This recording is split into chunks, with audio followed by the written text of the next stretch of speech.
পরস্পরের প্রতি সৌহার্দ্যপূর্ণ মনোভাব দেখিয়ে সমাজে স্থিতিশীলতা আনা যায় সেই বিষয়টির দিকে নজর দিয়েছেন। আর তাই তার মৃত্যুর পর এই শোকের বিস্তৃতি গোটা দেশ জুড়ে। আর তাই তিনি রাজনীতির ঊর্ধ্বে উঠে গিয়েছিলেন। 5 আগস্ট পরবর্তী সময়ে, অভ্যুত্থান পরবর্তী সময়ে যেই অধিকারের জন্য তিনি দীর্ঘদিন নিপীড়ন নির্যাতনের শিকার হয়ে আন্দোলন সংগ্রাম চালিয়ে গেছেন, সেটি অর্জনের পর তিনি যেমন গণতান্ত্রিক যাত্রার কথা বলেছেন, ঠিক তেমনি সব মানুষ তার প্রতি আস্থা রেখে, শ্রদ্ধা রেখে তাকে জাতির অভিভাবক হিসেবে মেনে নিয়েছিলেন। দল মতের ঊর্ধ্বে উঠে তিনি সবার শ্রদ্ধেয়া হয়ে উঠেছেন। একজন বিএনপি চেয়ারপারসন বেগম খালেদা জিয়া, তিনি ঐক্যের প্রতীক হয়েছিলেন।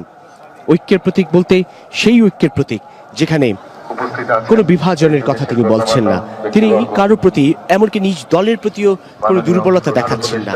তিনি সম্মিলিত কথা বলছেন, সর্বস্তরের কথা বলছেন। আর তাই তিনি হয়ে উঠেছেন অবিসংবাদিত। আর তাই আজ তার মৃত্যুর পর এই জানা যায় এত এত এত মানুষের ঢল। আমরা যেটি জানছিলাম যে বিএনপি চেয়ারপারসন বেগম খালেদা জিয়ার মরদেহ এর আগেই আসলে গুলশান এভিনিউতে তারেক রহমানের যে বাসভবন, সেখান থেকে নিয়ে আসা হয়েছিল সংসদ ভবন এলাকায়, সেখানে রাখা হয়েছিল। এখন সর্বস্তরের শ্রদ্ধার আসলে সেই সুযোগটুকু নেই, কিন্তু জানাজার মধ্য দিয়ে সেই শ্রদ্ধা নিবেদনটুকু করতে পারবেন সাধারণ মানুষ। এবং এই কারণেই আসলে এখন সেই মরদেহটি নিয়ে আসা হচ্ছে। কিছুক্ষণের মধ্যেই সেটি এই অস্থায়ী মঞ্চে নিয়ে আসা হবে, যেখানে প্রধান উপদেষ্টা ডক্টর মোহাম্মদ ইউনূস সহ অন্যান্য যারা রয়েছেন, সরকারের উপদেষ্টা মণ্ডলী, বিএনপি নেতৃবৃন্দ, অন্যান্য রাজনৈতিক দল নেতৃবৃন্দ প্রথম সারিতে, এরপর পেছনে এই অগণিত সাধারণ মানুষ যারা প্রত্যেকেই জানাজায় অংশ নেবেন, শেষ যাত্রার সাক্ষী হবেন, শেষ শ্রদ্ধাটুকু জানাবেন একজন বিএনপি চেয়ারপারসন বেগম খালেদা জিয়াকে, একজন বেগম খালেদা জিয়াকে, যিনি দল মতের ঊর্ধ্বে উঠে গোটা জাতির সামনে এক আদর্শ অনুসরণীয় চরিত্র হিসেবে নিজেকে প্রতিষ্ঠা করেছেন। সেই বিএনপি চেয়ারপারসন বেগম খালেদা জিয়াকে, যিনি তার জীবনটাকে উৎসর্গ করে ৭৯ বছর বয়সে অকালে প্রয়াত হলেন।